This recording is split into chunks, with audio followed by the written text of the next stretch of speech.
శ్రీమాత్రే నమః. అందరికీ ఆహాహాయమి పద్యానికి స్వాగతం, సుస్వాగతం. ఈరోజు మనం శ్రీ వేమన గారు చెప్పిన కర్మఫలం యొక్క అద్భుత పద్యాన్ని చూద్దామా? హేమనగము చేత ఎప్పుడు కలవాడు, వెండి కొండపైన వెలయువాడు, ఎత్తవలసే బిచ్చమే మనవచ్చురా, విశ్వదాభిరామ వినురవేమా. కాలం చాలా బలీయమైనది, దానికి ఎవరు అతీతులు కారు. కర్మను అనుభవించవలసిందే.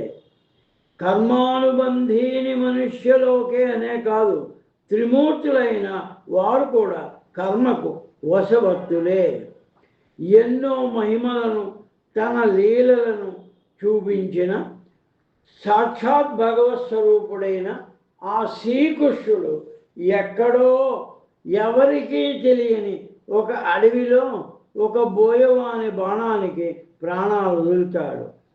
అలాగే శ్రీ వేమన గారు ఆ మహాశివుడు బంగారు కొండ అయిన మేరు పర్వతం మధ్య ఉంటాడని, కైలాస పర్వతం వెండి కొండగా ప్రసిద్ధి పొందిన ఆ కొండ దగ్గరే నివాసం ఉంటారని, అటువంటి బంగారు కొండ వెండి కొండ తన వద్దనే ఉన్న బెచ్చమెత్తవలసి వచ్చింది ఆ శివునికని ఎంత ఆశ్చర్యం అని మనకు తెలియజేస్తున్నారు.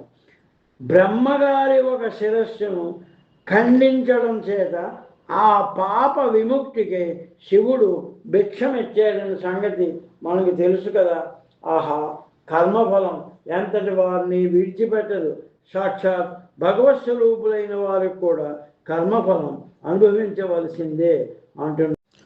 ఆ మహాకాలకాలుడు కూడా కాలానికి లొంగినవాడే అని వేమన గారి భావం. అలాగే ఇప్పుడు మనం మరో పద్యం చూద్దామా? చేటు వచ్చినేని చెడనాడు దైవంబు, మేలు వచ్చినేని మెచ్చుదన్ను, చేటు మేలు తలపజేసిన కర్మముల్ విశ్వదాభిరామ వినురవేమ. కొంతమంది తమకేదైనా కష్టం వస్తే వెంటనే దైవాన్ని దూషిస్తారు, దైవాన్ని ఆడిపోసుకుంటారు. అంతేకాని వాళ్ళ ప్రయత్నంలో లోపం ఉందని గ్రహించరు. మేలు జరిగినప్పుడు మాత్రం ఇది తమ ప్రతిభే అని చాటుకుంటారు, తమ గురించే మెచ్చుకుంటారు. ఏం జరిగినా జరగకపోయినా అది మన మీదే ఆధారపడి ఉంటుంది. అది తెలుసుకుంటే మన ఆలోచనాశక్తి పెరుగుతుందని దీని అర్థం. ఈ పద్యం చదివాక మన ప్రయత్నం గట్టిగా ఉండాలి కానీ దేవుణ్ణి దూషించరాదని ఈ పద్యం ద్వారా శ్రీ వేమన గారు మనకు తెలియజేశారు. చాలా మీకు నచ్చినట్టయితే లైక్ చేయండి, షేర్ చేయండి, సబ్స్క్రైబ్ చేయండి. మళ్ళీ మరో పద్యంలో కలుద్దాం. అందరికీ నమస్కారం.